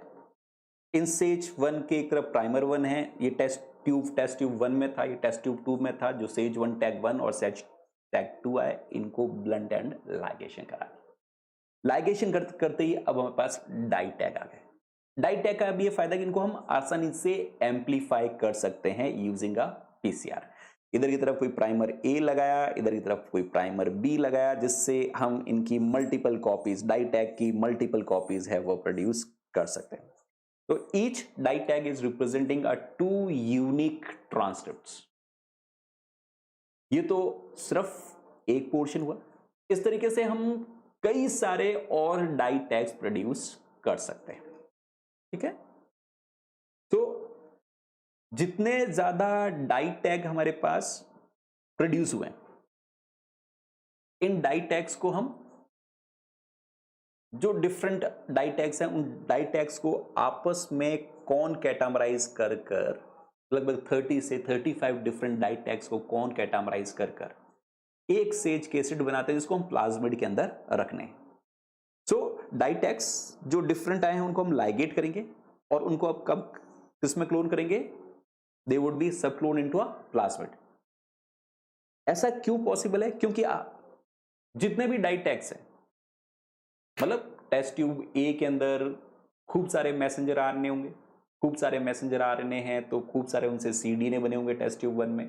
खूब सारे टेस्ट ट्यूब 1 में cDNA बने होंगे, तो उन जितने cDNA बने होंगे उतने cDNA को जब हमने एंकरिंग एंजाइम से कट किया होगा तो छोटे-छोटे टुकड़े बने होंगे। फिर हमने उसके ऊपर उतने ही ज़्यादा लिंकर लगाए। लिंकर लगाने के बाद वापस जब हमने टैगिंग एंजाइम से कट लगाया होगा तो हमारे पास खूब सारे सेज टैग्स बने होंगे, और जितने ज़्यादा सेज टैग्स रैंडमली कई सारे सेज टैग्स आपस में डाइमराइज हुए होंगे, ब्लंट एंड लाइगेशन कराया होगा। ब्लंट एंड लाइगेशन कराने पर हमारे पास खूब सारे डाई टैग्स बन गए। अब इन जो डाई टैग्स हैं, so this is a ditag 1, this is ditag 2। ध्यान रखिए कि हर डाई टैग के अंदर this is the site for this is the where primer binds, this is the site where there is a binding of tagging enzyme, and this is the site where there is a site for a anchoring enzyme। तो जो second step में हमने anchoring enzyme लिया है उसकी site यहाँ पर present है, और अगर साइट प्रेजेंट है तो उस एंकरिंग एंजाइम का इस्तेमाल कर वापस यहाँ पर हम कट लगा सकते हैं, और यहाँ पर वापस कट लगाने पर ये डाई टैग हमारे पास यहाँ से एम्पलीफाइड डाई टैग यहाँ से मिल गया, और इस तरीके से पीसीआर एम्पलीफाइड डाई टैग हमारे पास यहाँ मिल गया।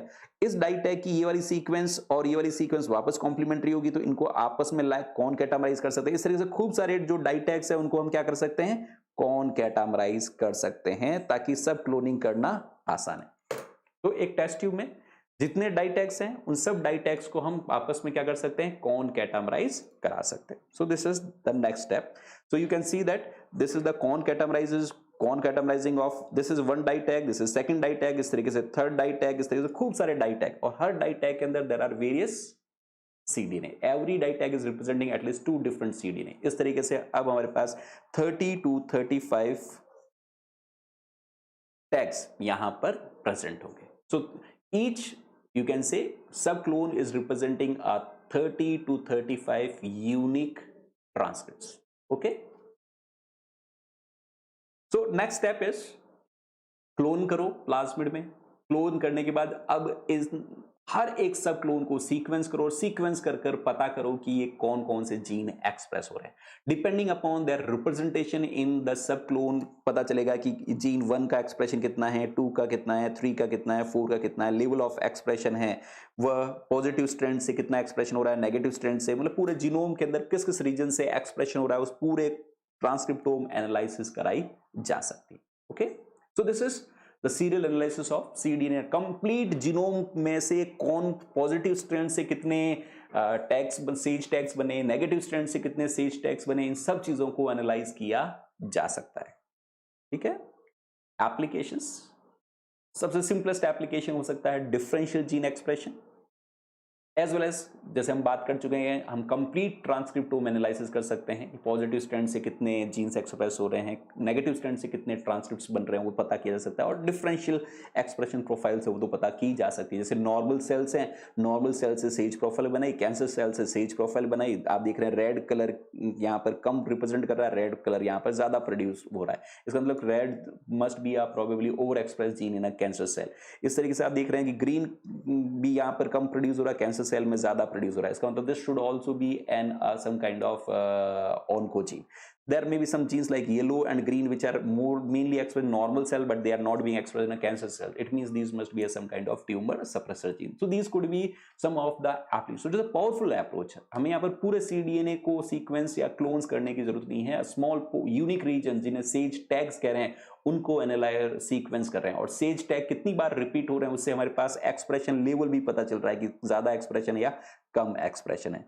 ठीक है, so these are some of the important techniques which could be utilized for analysis of gene expression at the transcription level। okay, thank you dear friends।